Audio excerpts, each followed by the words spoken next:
Thank you so much कि आपने मेरे वीडियो को टाइम दिया।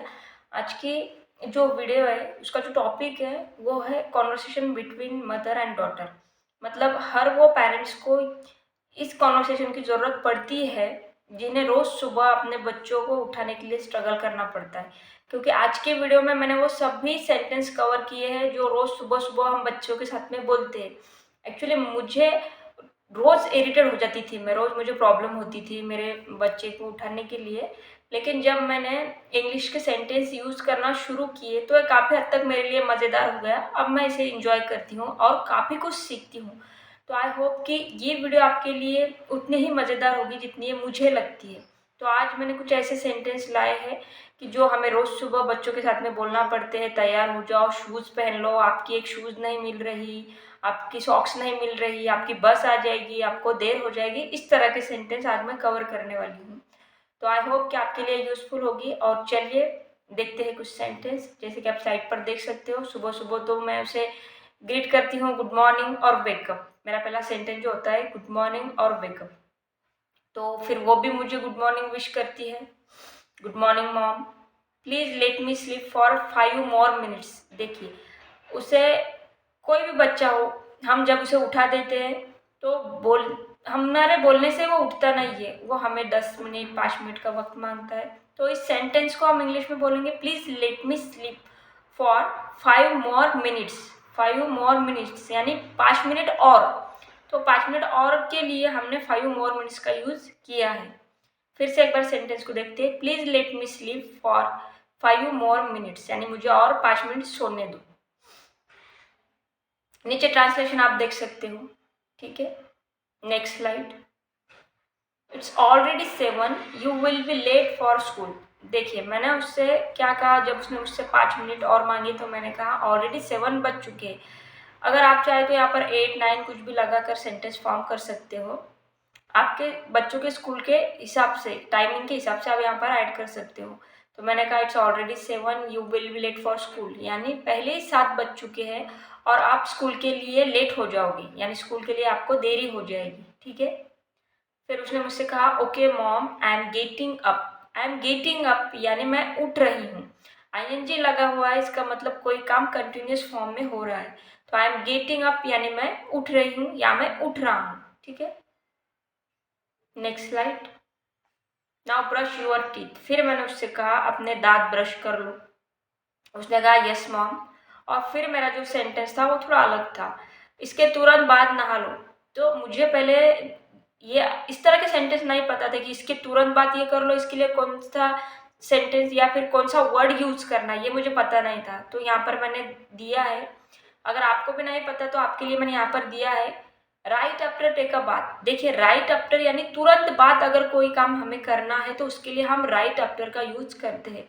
और भी वर्ड है, लेकिन मैंने यहाँ पर सिर्फ राइट आफ्टर इसलिए दिया है क्योंकि ये शुरुआत है हमारी। तो पहले हम इसे हमारा बेस से पहले पक्का करते हैं, उसके बाद में और इसके क्या क्या अल्टरनेटिव होते हैं ये बाद में देखेंगे। तो right after take a bath यानी इसके तुरंत बाद नहा लो, ठीक है। आपको और भी कुछ सेंटेंस बनाना है कि स्कूल से घर आने के बाद तुरंत ही मैंने ये काम कर लिया, ऑफिस से घर आने के बाद तुरंत ही मैंने ये काम कर लिया, या फिर हाउस वाइफ मेरी तरह, तो मैंने घर के काम खत्म होने के बाद में तुरंत ही बाद मैंने वीडियो बनाना शुरू कर दी। तो आप राइट आफ्टर के साथ इससे फॉर्म कर सकते हो, ठीक। Next slide. No mom it's very cold. उसने मुझे जवाब दिया नहीं मॉम आज बहुत ठंड है। देखिए, जब मैंने उसे कहा कि आप अभी नहा लो तो उसने मुझे, रोज़ उसका एक ही बहाना होता है कि आज बहुत ठंड है या फिर मुझे आज सर्दी लग रही, मुझे बुखार है। तो देखिए, no mom it's very cold यानी आज बहुत ठंड है। फिर मैंने उससे कहा नो सन। अब सन है तो सन, अगर डॉटर है तो डॉटर, आप whatever you want you can use. तो फिर मैंने उससे कहा no son you will have to take a bath. देखिए, विल हैव टू का यूज हम किस सेंस में करते हैं, जब फ्यूचर में कोई काम करना ही होगा, इस सेंस में हम विल हैव टू का यूज करते हैं। तो मैंने उससे कहा कि तुम्हें नहाना ही पड़ेगा। सो मुझे वहां पर विल हैव टू लेना पड़ा।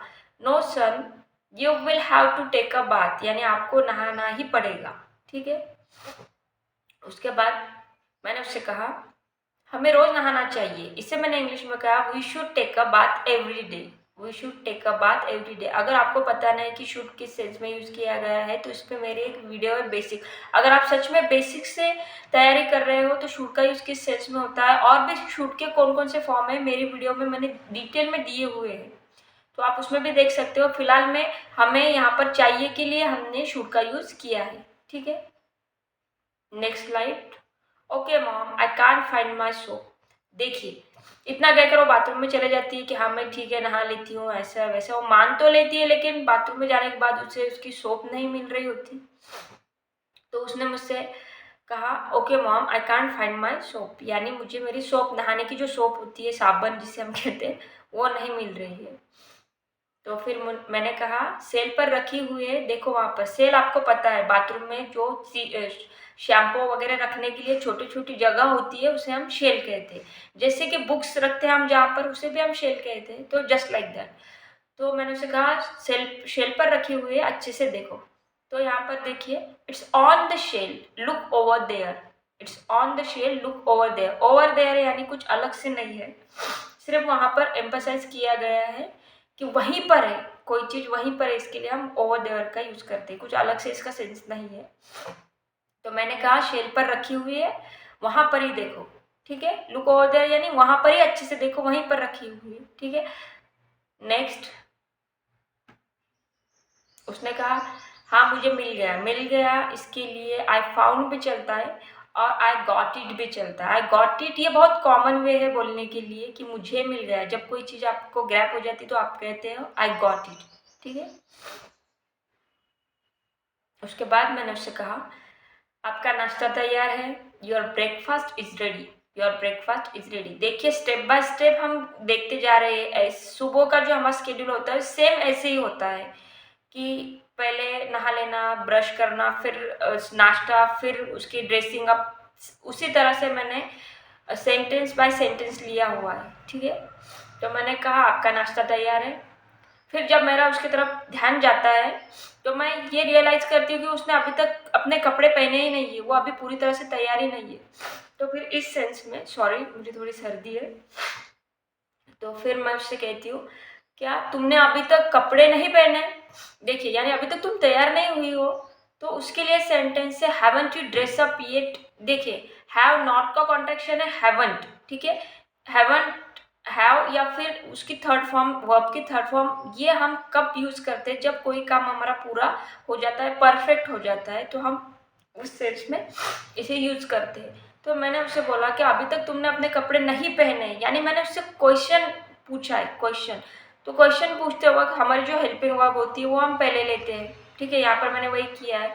अगर आपको पता नहीं कि हेल्पिंग वर्ब कौन सी होती है तो मेरी उस पर भी एक डिटेल वीडियो है, आप प्लीज़ जाकर उसे देख सकते हो मेरे चैनल पे। वहाँ पर मैंने डिटेल में समझाया हुआ कि हेल्पिंग वर्ब क्या होती है, उसे किस तरह से यूज करते हैं, क्वेश्चन आस्क करते टाइम में हम किस तरह से, क्वेश्चन आस्क करते टाइम में हम किस तरह से हेल्पिंग वर्ब को पहले लेते हैं, ये सभी मैंने उसमें समझाया हुआ है, ठीक है। चलिए नेक्स्ट स्लाइड देखते हैं। I am putting on my uniform. देखिए मैंने उससे क्या कहा कि अभी तक आपने आपकी ड्रेस नहीं पहनी, अभी तक आप ड्रेसअप नहीं हुए। तो फिर उसने मुझसे जवाब दिया I am putting on my uniform. Put on ये वेयरिंग के सेंस में यूज किया जाता है। जब आप कुछ पहन रहे हो, आपने कुछ पहन रखा है, तो उसके लिए हम पुट ऑन का यूज करते हैं पहनने के सेंस में। जैसे कि आपने ब्रेसलेट पहना हुआ है, घड़ी पहनी हुई है, कपड़े पहने हुए, तो उसके लिए हम पुट ऑन का यूज करते हैं। तो देखिए उसने मुझसे जवाब दिया I am putting on. Put के साथ में आईएनजी का यूज किया गया है, यानी मैं पहन रही हूँ, कोई काम कर रही हूँ, ठीक है। देखिए वहां पर नीचे लिखा हुआ है मैं अपनी यूनिफॉर्म पहन रही हूँ, ठीक है। इसे हम I am getting dressed up now, मतलब मैं अभी अपने ड्रेसअप कर रही हूँ, इस सेंस में भी यूज किया जा सकता है। आप दोनों में से कोई भी एक सेंटेंस यूज कर सकते हो, पुटिंग ऑन के साथ या फिर गेटिंग ड्रेस अप के साथ, ठीक है। Next, look like your school bus will due as usual. मतलब मैंने उसे कहा ऐसा लग रहा है कि हमेशा की तरह आज भी आपकी बस निकल जाएगी। लुक्स लाइक यानी लग रहा है। जब हमें कहना होता है कि मुझे तो ऐसा महसूस हो रहा है, मुझे तो ऐसा लग रहा है, ऐसा दिखाई दे रहा है, हम बहुत बार इस तरह से बोलते हैं हिंदी में, तो इसे इंग्लिश में कहेंगे लुक्स लाइक, यानी ऐसा दिखाई पड़ रहा है your school bus will leave as usual, यानी हमेशा की तरह आज भी आपकी स्कूल बस निकल जाएगी। ठीक है, निकलने के लिए मैंने लीव का यूज किया है। नेक्स्ट सेंटेंस, उसने मुझसे कहा चिंता मत करो माँ, मैं लगभग तैयार हूँ। तो इसके लिए उसने इंग्लिश में कहा don't worry mom, I am almost ready. Almost यानी लगभग, यानी मैं तैयार ही हूँ, आप प्लीज चिंता मत कीजिए, यानी डोंट वरी, मैं तैयार ही हूँ, मेरी तैयारी हो चुकी है।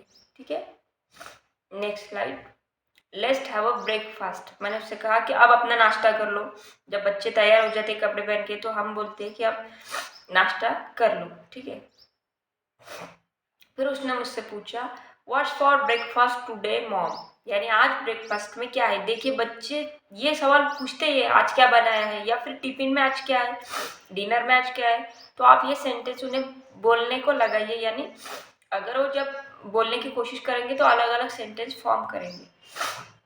तो उसने मुझे पूछा कि नाश्ते में क्या है। ठीक है, next, it's healthy salad and milk. मैंने उससे कहा कि एक हेल्दी सलाद और दूध है।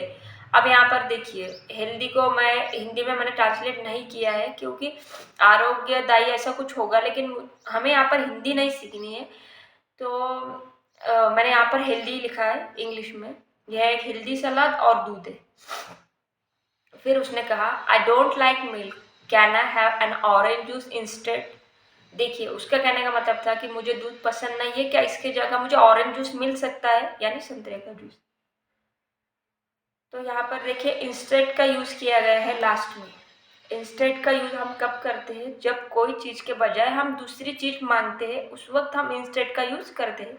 क्या इसके जगह मुझे ये मिलेगा, क्या इसके बजाय मैं ये ले सकता हूँ। जैसे कि अगर मुझे कहना है कि मुझे कॉफ़ी के जगह चाय चाहिए, तो वहाँ पर मैं इंस्टेड का यूज़ कर सकती हूँ। I want coffee instead T. ठीक है, आई वॉन्ट कॉफ़ी यानी मुझे कॉफ़ी चाहिए, इंस्टेड टी यानी चाय की जगह। ठीक है, आप इसके लिए रादर का यूज भी कर सकते हो। इंस्टेड के जगह पर आप रादर, यानी रादर भी इसी सेंस में यूज किया जाता है कि आई वॉन्ट कॉफ़ी, या फिर I like coffee rather T, यानी मुझे कॉफ़ी की जगह टी पसंद है। नेक्स्ट स्लाइड, फिर मैंने उससे कहा दिस इज टूडेज प्लान, यानी आज का प्लान है। जैसा हमारा हर चीज़ का, हम लेडीज का ना हर चीज़ प्लान होता है। मुझे सुबह 2 घंटे ये करना है, 1 घंटा योगा करना है, फिर 1 घंटा घर के काम करना, इस तरह से। तो मेरा खाने में भी वैसे ही प्लान होता है कि आज मुझे नाश्ते में ये देना है, फिर लंच में वो देना है, डिनर में ये रखना है। तो मैंने उससे कहा कि आज का प्लान है ये सलाद और दूध। I like everything with plans and this is today's plan, यानी मुझे हर चीज़ प्लान के साथ में ही पसंद है, और ये आज का प्लान है खाने के लिए, मैंने उससे कहा।